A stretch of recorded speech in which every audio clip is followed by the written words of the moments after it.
योगेंद्र पवारांचा हा साखरपुडा पार पडतोय आणि त्या निमित्त पवार कुटुंब एकत्र आलेलं आहे। यामध्ये सुप्रिया सुळे, अजित पवार, श्रीनिवास पवार, त्यांच्या पत्नी यासह सुनेत्रा पवारांचा हात पकडून इथे सुप्रिया सुळे येताना पाहायला मिळतात। एकूणच राजकीय जे वाद प्रतिवाद आहेत ते वेगळे ठेवून पवार कुटुंब पुन्हा एकदा एकत्र येत असल्याचं या निमित्तानं पुन्हा एकदा अधोरेखित झालंय। शरद पवार आणि अजित पवार या साखरपुड्याच्या सोहळ्यासाठी आता इथे हजर झालेले आहेत आणि योगेंद्र पवार यांनी खरं तर अजित पवारांच्या विरोधात विधानसभेची निवडणूक लढवलेली होती। त्यावेळी प्रचारादरम्यान एकमेकांवर टीका करणारे हे राजकीय नेते आज कुटुंबाच्या एका सोहळ्यासाठी एकत्र आल्याचं पाहायला मिळतंय। एकूणच शरद पवार हे सुद्धा या कार्यक्रमाला इथे हजर झालेले आहेत। योगेंद्र पवारांच्या साखरपुड्याला अजित पवार यांनी सहकुटुंब इथे हजेरी लावलेली आहे। सुनेत्रा पवार यासह अजित पवारांच्या भगिनी, त्यांच्या आई आणि जय पवार आणि त्यांचे मोठे बंधू इथे आल्याचं आपण पाहू शकतोय। योगेंद्र पवारांचा आज साखरपुडा आहे। तनिष्का कुलकर्णी यांच्यासोबत त्यांचा आज साखरपुडा आहे आणि त्यानिमित्त पवार कुटुंब इथे एकत्र आल्याचं आपण पाहू शकतोय।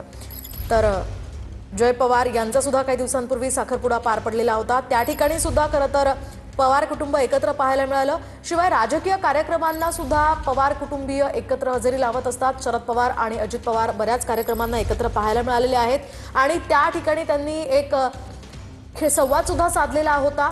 शिवाय शरद पवार आणि यांच्यासह सुप्रिया सुळे या सुद्धा अजित पवारांच्या सोबत अनेक कार्यक्रमांना पाहायला मिळाल्या। मात्र काही दिवसांपूर्वी झालेल्या कार्यक्रमांमध्ये सुप्रिया सुळेंनी अजित पवारांशी बोलणं टाळलं होतं। शिवाय गेल्या काही दिवसांपासून सुप्रिया सुळे अजित पवारांवर टीका करताना सुद्धा पाहायला मिळाल्या आणि आज या कार्यक्रमामध्ये सुप्रिया सुळे अजित पवारांशी संवाद साधतात का तेही पाहणं महत्त्वाचं असणार आहे। मात्र सध्या तरी कुटुंब म्हणून पवार कुटुंबीय एकत्र आल्याचं आपण पाहतोय।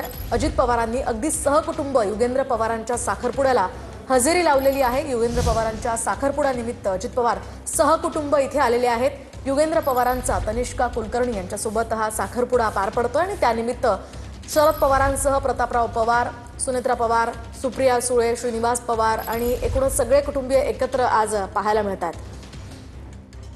मुंबईमध्ये हा साखरपुडा पार पडतोय आणि या साखरपुड्याच्या निमित्तानं हे सगळे पवार कुटुंबीय पुन्हा एकदा एकत्र पाहायला मिळतात।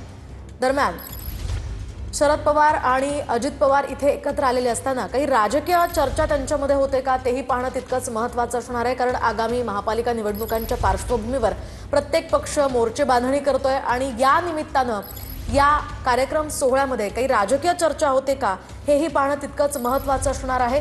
कारण या कार्यक्रमाच्या निमित्तानं सुप्रिया सुळे, शरद पवार आणि अजित पवार हे एकाच ठिकाणी आलेले आहेत आणि या संदर्भात आपण अधिक बोलण्यासाठी आपल्यासोबत शिवसेनेच्या नेत्या सुषमा अंधारे फोनलाईनवरून जोडल्या गेल्या। सुषमा, जे आपण पाहतोय खरं तर एकीकडे ठाकरे बंधूंची एकत्र येण्याची चर्चा सुरू झालेली आहे, दुसरीकडे राजकीय टीका करणारे पवार कुटुंबीय आता कुटुंबाच्या एका कार्यक्रमानिमित्त एकत्र येत आहेत। कसं पाहता या सगळ्याकडे?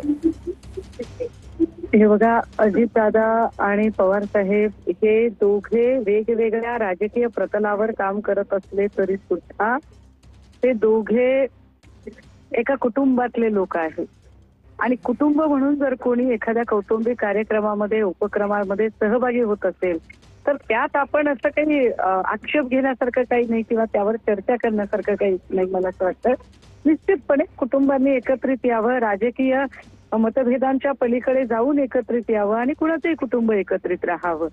आता या सगळ्यातनं काही राजकीय अर्थ काढायचे आहेत का, तर ते राजकीय अर्थ निघतात की नाही हे जास्त चांगल्या पद्धतीने अजितदादा किंवा पवार साहेब यांचे प्रवक्ते चांगले सांगू शकतील। अगदी नक्कीच। धन्यवाद सुषमा अंधारेजी, TV9 मराठीशी संवाद साधल्याबद्दल। तर कौटुंबिकरित्या पवार कुटुंब इथे एकत्र आलेलं आहे। एका कार्यक्रमाच्या निमित्त पवार कुटुंब इथे एकत्र आलेलं आहे आणि त्याच पार्श्वभूमीवरती कोणत्याही राजकीय अर्थ या ठिकाणी काढता येणार नाही असं सुषमा अंधारे म्हणाल्या।